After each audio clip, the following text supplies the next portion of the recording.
윤석열 내란 수계의 목적은 국회 해산입니다. 검사 윤석열의 꿈, 내가 육사 갔으면 쿠데타 했을 것이다. 드디어 시민을 향해서 총부리를 겨눴습니다. 지금 엄중한 상황이고요. 윤석열은 지금 제가 대통령이라고 불러야 될지도 모르겠는데요. 윤석열은 지금 이판사판으로 나올 것입니다. 제가 검사 윤석열을 잘 알거든요. 그래서 2차 계엄이 매우 예상되는 상황입니다. 모두 정신을 차려야 됩니다. 선관위 점령해서 22대 국회 선거를 불법으로 만들려고 했던 것 같습니다. 국회의장, 야당 대표, 국회의원들을 체포해서 국회를 해산시켜 자기 뜻에 맞는 국회를 재편하려고 했던 의도가 여실히 드러난 것입니다. 지금 보시는 바와 같이 국회를 무력으로 침탈하려고 했습니다. 내란이 무엇인가 하면 국가 헌법기관의 기능을 무력화시키려고 하는 저런 폭동이 있으면 됩니다. 여러분 지금 내란에 대해서 법률적인 판단 못 하신다고 여기 나와 계시는 이 공무원들이, 고위공직자들이 비겁하게 답변을 하고 계시는데 저것은 내란입니다. 창문을 깨고 국회를 진입하려고 하는 저것은 폭동입니다. 대법원 판례로 인정이 된 것입니다. 다음 거 보여주세요. 윤석열 긴급 발표 시작 10시 23분. 비상계엄을 선포한 것은 4분 뒤인 27분입니다. 계엄 발표 3분 뒤에 사복 차림 방첩사 요원들은 선관위를 진입했습니다. 선관위는 비상계엄 대상이 아니에요. 정보보호단 소속 방첩사 예하부대 핵심 조직 IT 전문 인력들로 구성된 요원들이 선관위를 점거했고 그 뒤에 297명, 국회에 온 것보다 더 많이 갔어요. 특전사 요원들이 배치됐습니다. 계엄 발령 이전부터 김용현 국방부 장관의 명령을 받고 계엄 사령관이 아니라 충안고 출신 여인형 방첩사령관의 별도 라인 지시로 이들을 선관위에 배치했습니다. 국회의원 체포조에도 여인형의 방첩부대가 출동했습니다. 그리고 특전사 280명이 국회를 점거 침투했습니다. 윤석열과 김용현이 여인형 방첩사령관과 사전 모의해서 방첩사 요원들을 선관위와 국회에 보내 국회의원 총선을 무력시키고 지난 총선을 무력화시키고 국회의원을 체포해서 무력으로 재선거를 실시하려고 했던 국회 해산 작전입니다. 김건희 특검법이 목전에 다가오자 감옥에 가기 두려웠던 것 같습니다. 그동안 윤석열이 하려고 했던 참혹했던 문제들을 번번이 좌절시켰던 야당과 언론, 노동자, 시민, 의사들까지 자신이 불편해하는 모든 사람들을 처단하려고 했던 친위 쿠데타였습니다. 윤석열 이 내란의 정범들을 소개하겠습니다. 윤석열과 함께 모의했던 김용현, 이상민, 국무회의에 참석했던 한덕수, 박성재, 김영호, 조태열, 송미령, 최상목, 조규형, 오용주 모두 내란의 정범들입니다. 윤석열과 모의하고 실행했던 여인형, 박종근,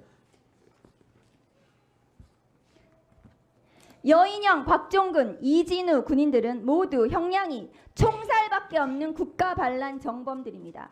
그리고 계엄사령관으로 임명되었으면서 계엄군이 출동한 것을 방기했던 박안수 계엄사령관도 국가반란, 군사반란의 정범들입니다.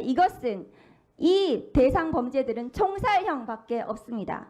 헌법기관을 통제하고 계엄해제 의결을 방해했던 조지호, 김봉식, 오부명, 주진우, 박현수 등도 내란의 정범들입니다. 많은 분들이 윤석열을 내란 수괴로 부르지만 나머지는 내란의 동조자, 부역자, 증인으로 부르시는데 이 사람들은 모두 내란과 국가 반란의 정범들입니다. 법무부 장관님, 예. 국무회의 심의에 참석하셨죠? 그 자리에 있습니다. 그 자리에서 어떤 의견 내셨습니까? 의원님들이 생각하시는 여러 가지 우려 섞인 이야기를 다들 하신 것으로 알고 있고 장관님께서 한 사람에 대한 어떤 이야기를 했는지는 그 얘기는 아까 하셨어요. 말씀드리지 않는 게 옳다고 생각합니다. 장관님께서는 법무부 장관이시고 대통령의 법무참모이십니다. 위법한 계엄에 대해서 법무참모로서 반드시 자문하시고 조언하시고 잘못된 위법한 비상계엄에 대해서 막을 책임이 있습니다. 그 자리에 법무부 장관이 있는 이유입니다. 법무부 장관이 그 일을 하지 않은 것은 직무유기입니다. 만일에 지금 대통령이 법무부 장관의 그런 반대 의견에도 불구하고 지금 이런 위법한 쿠데타, 친위 쿠데타를 감행했다면 그 부분에 대해서 대통령 윤석열은 역사의 책임을 져야 될 것입니다. 그런데 지금 대검찰청에서 특별수사본부를 구성을 했다고 하는데요. 장관님 지금 이 자리에서 처음 들으셨다고 하는데 거기에 군사 관계자들이 같이 들어가야 됩니다. 지난 조현천 기무사령관이 박근혜 정부 당시에 계엄문건 작성 관련해서 수사팀이 구성이 됐습니다. 장관님 알고 계시죠? 서울 동부지검에 구성이 됐습니다. 그때 제가 밖에 있어서 자세하게 어떻게 당시에 구성된지 잘 모릅니다. 군대 관계자들, 군 검찰 등 관련자들이 그 수사본부에 들어갔습니다.